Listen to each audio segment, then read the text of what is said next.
नमस्कार, मी गोविंद शेळके आणि cut to कटच्या या व्यक्तिविशेष भागामध्ये आपलं स्वागत आहे.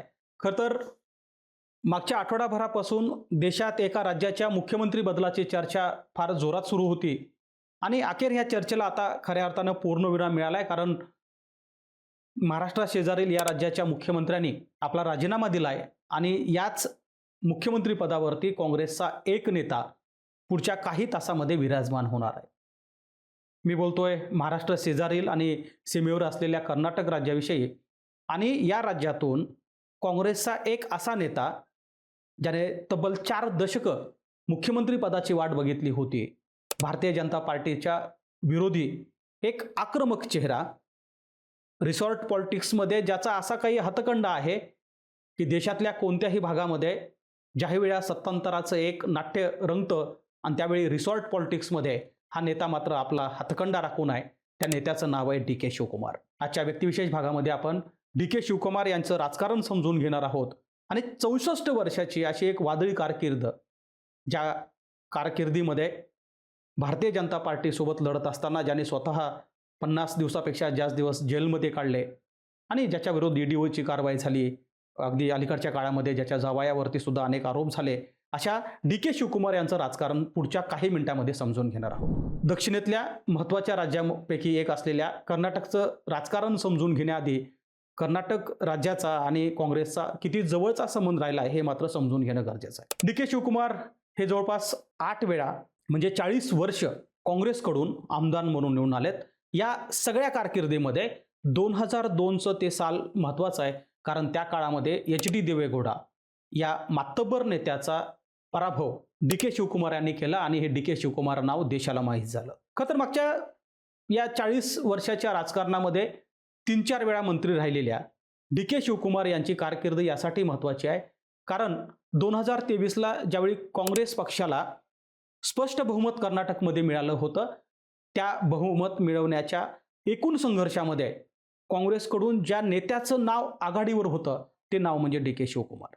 पण यापूर्वीच राजस्थान आणि मध्य प्रदेशमध्ये काँग्रेस नेत्यातील संघर्ष हा तिथला पक्ष नुकसानीसाठी कसा कारणीभूत ठरला आणि म्हणूनच काँग्रेस पक्षाने 2023च्या त्या निकालानंतर एक निर्णय घेतला होता, ज्यात सिद्धारमैया यांनी 2.5 वर्ष कर्नाटकचं मुख्यमंत्रीपद घ्यायचं आणि 2.5 वर्ष डी के शिवकुमार हे मुख्यमंत्री राहतील अशी चर्चा त्याच वेळेस सुरू होती. डी के शिवकुमार यांनी संयमाचं राजकारण केलं.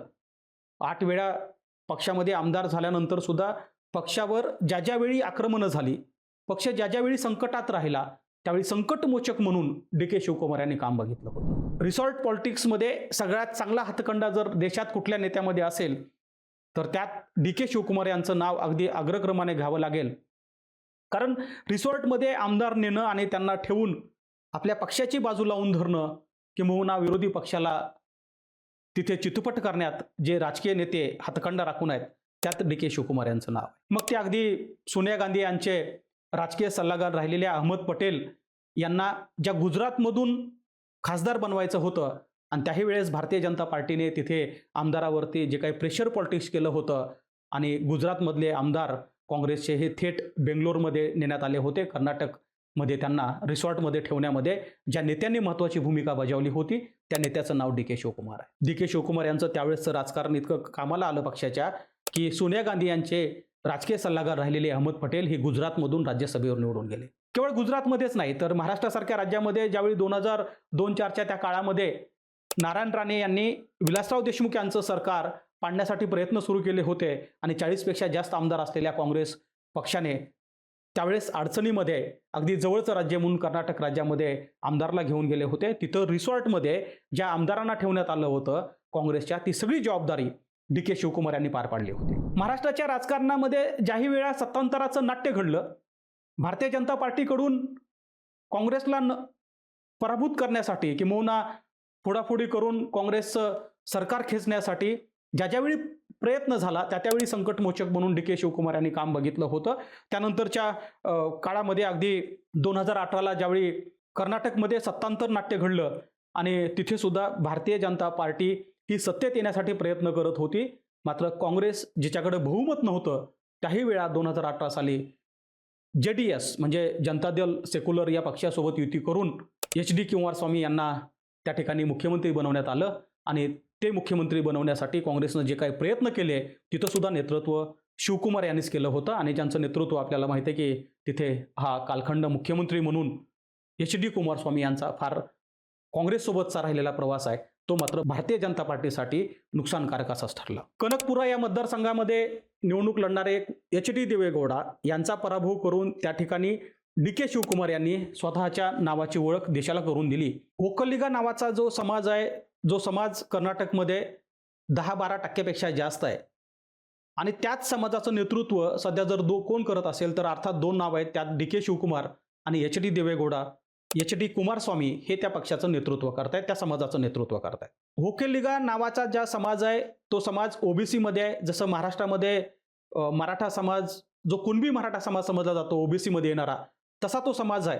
आणि मागच्या 2023 साली जाणाऱ्या विधानसभा निवडणुकीमध्ये हा समाज इतका आक्रमक झाला होता की या समाजाकडून मुख्यमंत्री पदाची मागणी केली जाऊ लागली. लिंगायत समाज आणि ओकोलिगा समाज हा कर्नाटकमध्ये हा स्वतःच्या मताची वोट बँक ठेवणार आहे आणि म्हणून या समाजाचा दक्षिण कर्नाटकमध्ये फार मोठा बोलबाला आहे. दक्षिण कर्नाटकमधल्या म्हैसूर परिसरामध्ये या समाजानं इतकी मोठी ताकद 2023च्या त्या निवडणुकीमध्ये लावली की काँग्रेसने 135 पेक्षा जास्त जागा या स्पष्ट बहुमतामध्ये येऊन कर्नाटकमध्ये जिंकल्या. आणि असं म्हटलं जातं की या सगळ्या काँग्रेसच्या बहुमताच्या लढाईमध्ये ओकोलिगा समाजाने फार मोठी ताकद पक्षाच्या मागे लावली. कारण परत एकदा तीच होती 2023च्या त्या काळामध्ये कर्नाटकमध्ये अनेक ठिकाणी आंदोलनं झाली होती आणि त्या आंदोलनामध्ये असं म्हटलं जायचं की ओकोलिगा समाजाला मोठ्या प्रमाणात त्या ठिकाणी नेतृत्व मिळालं पाहिजे आणि या नेतृत्वाच्या तडजोडीवरच अगदी तिथल्या मठाधिपती राहिलेल्या समाजाचं नेतृत्व करणाऱ्या अनेक मोठ्या संत महंतांनी सुद्धा याच नेतृत्वाची मागणी केली होती. आणि त्याच वेळेस खरं तर डी.के. शिवकुमार यांना काँग्रेस मुख्यमंत्री करेल असं त्या समाजाला वाटलं होतं आणि म्हणून 135 जागा बहुमतापेक्षाही जास्त निवडून आलेल्या काँग्रेस सरकारमध्ये डी.के. शिवकुमार यांना उपमुख्यमंत्रीपद देण्यात आलं. ते सिद्धारामय्या यांना बघतोय आपण की पहिले 2.5-3 वर्ष मुख्यमंत्रीपद मिळालं. एकूण कर्नाटकच्या या जातीय राजकारणामध्ये लिंगायत समाज असेल, त्यानंतर डी.के. शिवकुमार आणि देवेगौडा ज्या समाजातून येतात तो 12-14% समाज असेल, ज्यांची कायम या राजकारणावरती फार मोठी पकड राहिलेली आहे आणि याच राजकारणाचा भाग म्हणून डी.के. शिवकुमार त्या समाजाचं नेतृत्व करतायत ज्या समाजाला मागच्या अनेक वर्षापासून पहिल्यांदा आज मुख्यमंत्रीपद मिळणार आहे. खरं तर डी.के. शिवकुमार केवळ लढवय्ये नेते, संकटमोचक म्हणूनच नाही तर देशातील 2 नंबरचे सगळ्यात श्रीमंत आमदार म्हणून परिचित आहेत. आपल्याला माहिती आहे की देशामध्ये सगळ्यात श्रीमंत आमदार कोण आहे तर पहिल्या नंबरचा आमदार जो महाराष्ट्राच्या विधानसभेत आहे ज्याचं नाव पराग शहा असं आहे. संपत्ती ही 3,300 कोटीपेक्षाही जास्त आहे. त्याच्यानंतर जर सगळ्यात श्रीमंत आमदार कोण असेल तर अर्थात तो डी.के. शिवकुमार आहे ज्याची संपत्ती 1,300 कोटीपेक्षा जास्त आहे आणि हा देशातील 2 नंबरचा सगळ्यात श्रीमंत आमदार म्हणून परिचित आहे. 2023 साली काँग्रेस बहुमतात आली त्याही वेळी भारतीय जनता पार्टीने जवळपास 66 जागावरती निवडणूक जिंकली होती आणि कर्नाटकमध्ये भारतीय जनता पार्टी आणि काँग्रेस हे 2 पक्ष कायम एकमेकाच्या विरोधात उभा टाकल्याचं चित्र पाहायला मिळालं. डी.के. शिवकुमार यांचं राजकारण देवेगौडा विरोधी असलं तरी जात म्हणून देवेगौडा, एच.डी. कुमारस्वामी आणि डी.के. शिवकुमार हे 3च नेते ह्या समाजाकडे आहेत. त्यामुळं कर्नाटक राज्याच्या काँग्रेसच्या राजकारणात सुद्धा कधी सत्तेत असताना सोबत आणि सत्तेच्या कधी विरोधी अशी भूमिका कायम एच.डी. देवेगौडा आणि डी.के. शिवकुमार यांच्या जातीच्या लोकांची राहिलेली आहे. आणि त्यामुळं कर्नाटक राज्याचं राजकारण समजून घेत असताना काँग्रेसकडून ज्यावेळी दक्षिणेतल्या राज्यावर सत्ता स्थापन करण्यात आली त्यावेळी दक्षिणेतल्या नेत्यासोबत काँग्रेस बरोबरीनं उभा टाकल्याचं चित्र आपल्याला पाहायला मिळालं होतं. ज्यावेळी ईडीची कारवाई डी.के. शिवकुमार यांच्यावरती झाली, त्यांना तिहार जेलमध्ये नेण्यात आलं. त्यांच्यावर जवळपास 50-52 दिवस अटकेमध्ये असताना सोनिया गांधी स्वतः डी.के. शिवकुमार यांना भेटायला तिहार जेलमध्ये पोहोचल्या होत्या आणि ते दृश्य ज्यावेळेस काँग्रेस कार्यकर्त्यांनी बघितलं, काँग्रेसच्या नेत्यांनी बघितलं त्यावेळी एक संदेश काँग्रेसने देण्याचा प्रयत्न केला होता की प्रामाणिक कार्यकर्त्यांसाठी काँग्रेस काय करू शकतं. तर याचं मोठं उदाहरण आपण बघितलं की तिहार जेलमध्ये डी.के. शिवकुमार यांना भेटण्यासाठी स्वतः सोनिया गांधी गेल्या होत्या. आणि म्हणून असं म्हणतात की मध्यंतरीच्या काळामध्ये अनेक ईडीच्या कारवाया असतील, काही प्रलोभनं असतील, कुठल्या राज्याचं मंत्रिपद, कुठल्या राज्याचं मुख्यमंत्रीपद भारतीय जनता पार्टीने देऊ केलेले अनेक काँग्रेसचे नेते काँग्रेसला सोडून गेले.